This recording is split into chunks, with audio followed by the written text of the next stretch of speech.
Terima kasih Anda masih bersama kami. Bagi Anda yang baru saja bergabung, kami hadirkan kembali 3 berita utama hari ini.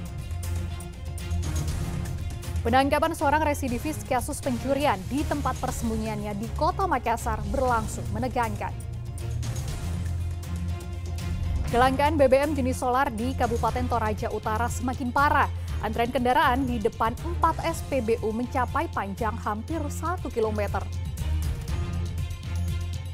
Kemunculan seekor buaya di Sungai Lolisan, Kabupaten Sinjai membuat warga takut pergi ke sawah dan kebun.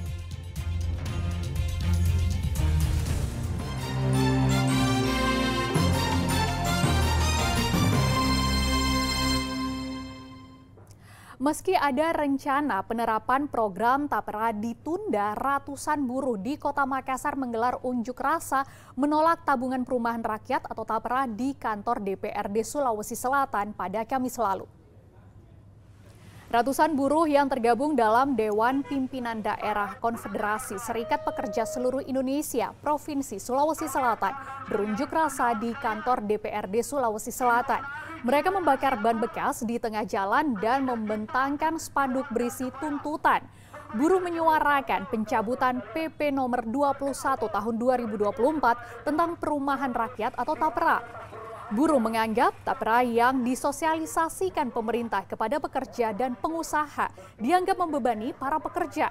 Lantaran program pemerintah tersebut akan memotong gaji pekerja 3% untuk tabungan perumahan. Mengadakan penolakan terhadap tapera dan masalah BPJS sesuai di pernyataan sikap kami. Adapun tuntutan kami agar tapera itu dicabut. Kami turun dengan kekuatan kurang lebih 500 orang dan sebagai eks perdana. Jadi eks perdana ini tanggal 20. Dan selanjutnya kami akan mengadakan aksi lebih besar apabila pemerintah tidak mencabut tapera sesuai dengan kewenangannya di pemerintah pusat. Caleg terpilih berinisial KR diperiksa penyidik perlindungan perempuan dan anak Polres Pinrang. Pemeriksaan itu terkait dugaan pencabulan terhadap keponakannya sendiri pada 2020 silam. Caleg terpilih KR diperiksa di ruang penyidik perlindungan perempuan dan anak PPA Polres Pinrang Kamis lalu. Pemeriksaan itu terkait laporan dugaan pencabulan yang dilakukan terhadap N, keponakannya sendiri pada 2020 lalu. Terlapor menghadiri undangan setelah penyidik melayangkan panggilan kedua.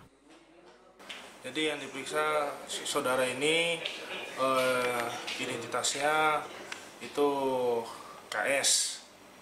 Nah, sudah melakukan pemeriksaan tadi kita melakukan BAP untuk panggilan keduanya. Ya. Kalau yang ini terkait yang dugaan yang oknum caleg terpilih, ya, Bang? Iya. Yang terkait laporan dugaan pencabulan.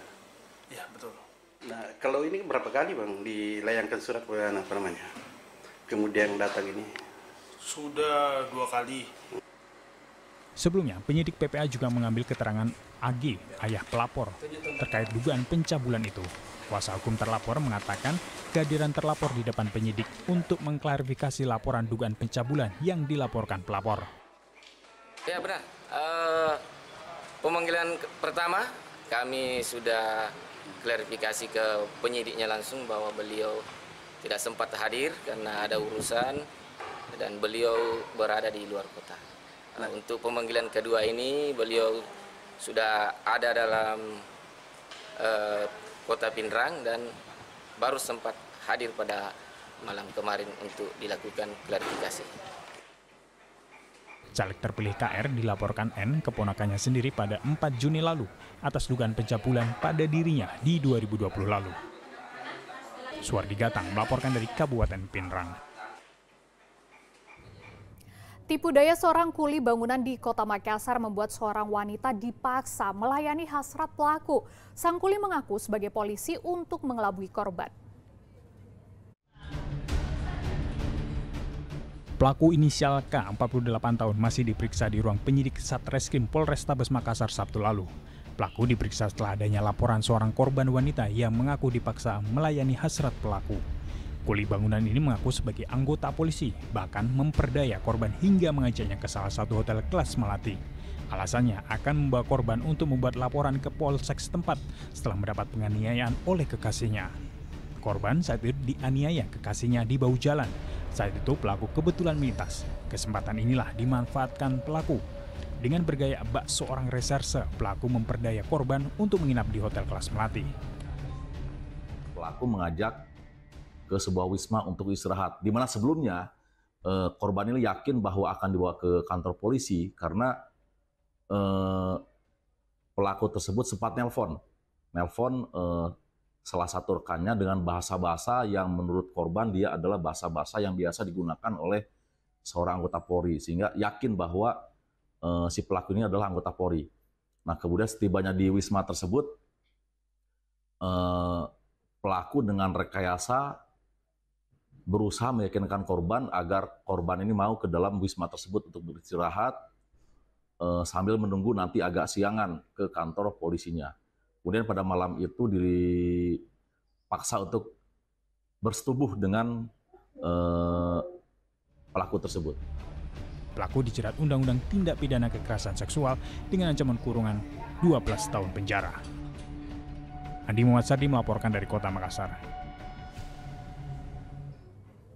Kemunculan seekor buaya di Sungai Lolisang, Kecamatan Patongko, Kabupaten Sinjai membuat warga takut pergi ke sawah dan kebun. Petugas Balai Besar Konservasi Sumber Daya Alam Sulawesi Selatan pun telah diterjunkan untuk mencari sarang buaya tersebut. Kemunculan buaya berukuran 3 meter di Sungai Lolisang, Dusun Lamberasa, Kecamatan Patongko, Kabupaten Sinjai Rabu lalu meresahkan warga. Kemunculan buaya ini membuat geger karena setelah puluhan tahun tidak terjadi, namun tahun ini buaya muncul kembali. Atas kemunculan buaya, pemerintah Kabupaten Sinjai langsung memasang papan larangan untuk tidak beraktivitas di dekat sungai Sabtu lalu. Pemerintah Sinjai juga telah berkoordinasi dengan Balai Konservasi Sumber Daya Alam Sulawesi Selatan untuk segera melakukan pencarian sarang buaya. Kuat dugaan sarang buaya itu berada tidak jauh dari sungai. Balai Besar untuk Sumber Daya Konservasi Alam untuk datang hari ini, insya Allah sebentar lagi sudah datang. Yang pertama mereka melakukan observasi dulu, observasi terkait dengan, ini kan bukan habitnya buaya, sebab udah lama katanya di sini tidak ada penampakan, tapi karena sekarang sudah ada penampakan, kita sudah melaporkan melalui surat kami, insya Allah hari ini sudah hadir, sore ini sudah hadir di sini. Tapi kita juga lagi melihat sih setelah nanti hasil observasi dari tim Balai Besar BSKDA untuk terkait dengan buaya ini, apa nanti perlu diamankan atau dibawa ke habitnya, ke habitatnya kembali. Sungai Lolisang memisahkan Kabupaten Bulukumba dan Kabupaten Sinjai. Di sekitar sungai merupakan wilayah persawahan dan perkebunan warga, sehingga banyak warga takut ke sawah dan kebun semenjak kemunculan buaya itu. Andi Muhammad Sardi melaporkan dari Kabupaten Sinjai.